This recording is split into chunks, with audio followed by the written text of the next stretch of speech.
Hello everyone, I hope आप सभी अपने घरों में अच्छे होंगे, स्वस्थ होंगे। This is my first video और टाइटल देखकर जैसे कि आप लोगों को पता लग ही गया होगा कि ये वीडियो किस बारे में है, किस टॉपिक के ऊपर है। यस, पहलगाम, जहाँ भी कुछ दिनों पहले ही अटैक हुआ, टेररिस्ट अटैक। एक दिल झंझोर देने वाला ऐसा इंसिडेंट था जिसे शायद ही हम सभी लोग भूल पाएंगे, बहुत मुश्किल से भूल पाएंगे। जब से ये न्यूज़ देखी, वीडियोज़ देखी, सच में दिल कांप उठा। मतलब कुछ समझ ही नहीं आया कि क्या हुआ, क्यों हुआ, किस रीज़न से मारा गया उन्हें, किस चीज़ का बदला लिया गया, कुछ समझ नहीं आया। इस अटैक में 26 लोगों को मारा गया, जिसमें से 25 लोग हिंदू थे और 26वें आदिल। आदिल को सिर्फ इसलिए मारा गया क्योंकि उन्होंने हिंदुओं को बचाने की कोशिश की। वो आतंकियों से लड़ गए, उनकी बंदूकें छीनने की कोशिश की, सिर्फ इसलिए उसे मारा गया। इस अटैक में 26 बेगुनाह लोगों की जान गई। किस लिए, क्यों, कुछ समझ नहीं आया। वहाँ कोई सिक्योरिटी भी नहीं थी। पहलगाम से 7 किलोमीटर की दूरी पर आर्मी फोर्स थी, वहाँ ऊपर कोई सिक्योरिटी नहीं थी। किस लिए, किस वजह से सब हुआ। इस अटैक में एक विनय नरवाल और उनकी पत्नी हिमांशी नरवाल, जिनकी कुछ दिनों पहले ही शादी हुई थी, 6 दिन पहले ही उनकी शादी हुई थी। क्या कभी उनकी पत्नी ने सोचा था कि वो इस तरह वापस घर लौटेंगी? सोच कर भी दिल कांप उठता है।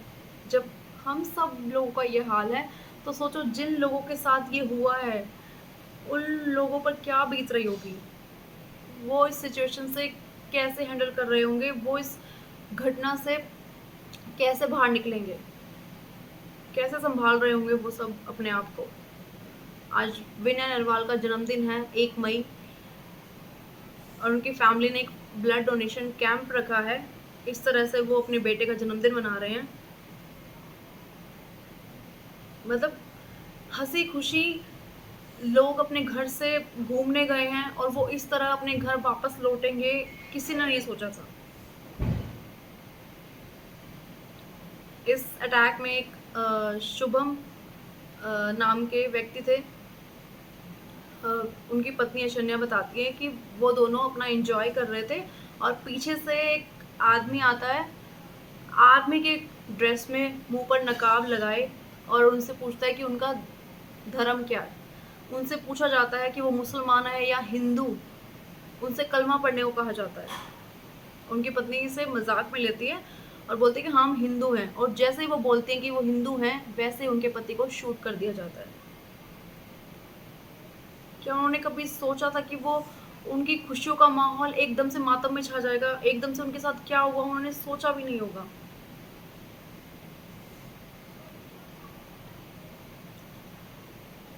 उनकी पत्नी ने सरकार से अपील की है कि उनके पति को शहीद का दर्जा दिया जाए, और हमारा भी यही मानना है कि उनके पति को शहीद का दर्जा दिया जाना चाहिए। इस अटैक में जितने 26 बेगुनाह लोगों की जान गई, उन्हें न्याय मिलना चाहिए।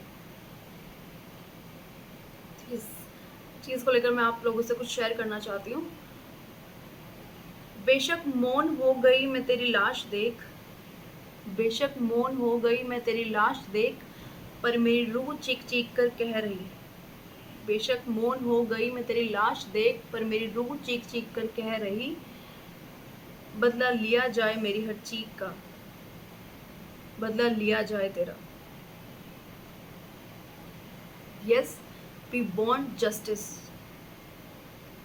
मेरी सरकार से यही अपील है कि जिन 26 बेगुनाह लोगों की जान गई, उन्हें न्याय मिले,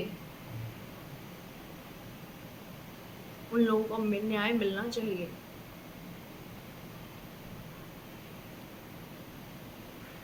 जैसा कि पूरे देश का इस न्यूज़ को सुनकर बुरा हाल है, जैसा कि मैंने आप लोगों से शेयर किया कि मैं क्या सोचती हूँ इन चीज़ को लेकर, वैसे मैं चाहती हूँ कि आप लोग अपने ओपिनियन, आप लोगों का क्या हाल हुआ इस न्यूज़ को सुनकर, आप लोग शेयर करें। Thank you so much.